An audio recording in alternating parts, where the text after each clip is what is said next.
Hello guys, welcome to a new video from ANG Learning Tutorials. In this video, you will learn all about research tips and techniques. I hope you like it. Doing research step by step. Step 1. Clearly define your research need. What is it that you need or want to know? How much information do you need or want? How long does your paper need to be? Do you need a specific number of citations? Begin researching with rote resources such as encyclopedias, dictionaries, textbooks to familiarize yourself with the subject more and better understand your topic.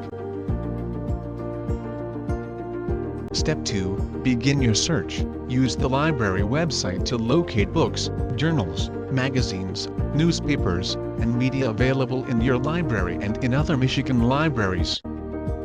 Step 3. Carefully select your search terms keywords. Use the most specific words to describe your topic, including synonyms and alternate terms, such as abbreviations and scientific terms. Use controlled vocabulary, database descriptors, the Library of Congress subject headings, or other thesauri. Gather information on the same topics together and may contain other useful words for your research. Ask the library reference staff for help in finding the thesauri. Use advanced search techniques. Truncation is used to expand results by instructing the computer to look for the root of the word and all alternate word endings. The question mark or asterisk may substitute for any number of characters at the beginning, middle or end of a word. Boolean operators, and, or, and not may be used to combine keywords in electronic database searching. Using Boolean operators can make you search more focused and yield more precise results. Use AND to retrieve records containing only all search terms. AND will reduce and refine the results. Use OR to retrieve records containing one, both or all of the search terms. OR will expand the search and retrieve more results. Use NOT to exclude terms in a search.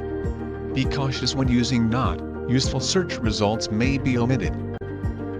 Step 4. Carefully and accurately record your findings. Take detailed notes or print out full references for bibliographies. Carefully organize your bookmarks within meaningful headings citing print and electronic sources. Step 5. Critically evaluate the information that you find. Is the resource useful, well-written, up-to-date and/or at an appropriate level for your need? Don't waste time on less useful resources. If you are not finding useful information, try another resource. Remember, the internet is a self-publishing medium and contains a huge range of data, including useless and offensive materials. Step 6. Get help whenever you need it. Ask your instructor for help. Use help screens and online assistance when available. Ask a reference librarian for assistance. Don't waste time if you are not finding any information at a particular resource. Ask for help before getting too frustrated. Thank you for watching. Hope you like the video. Please like, subscribe to my YouTube channel and hit the bell button to keep updated on the latest videos.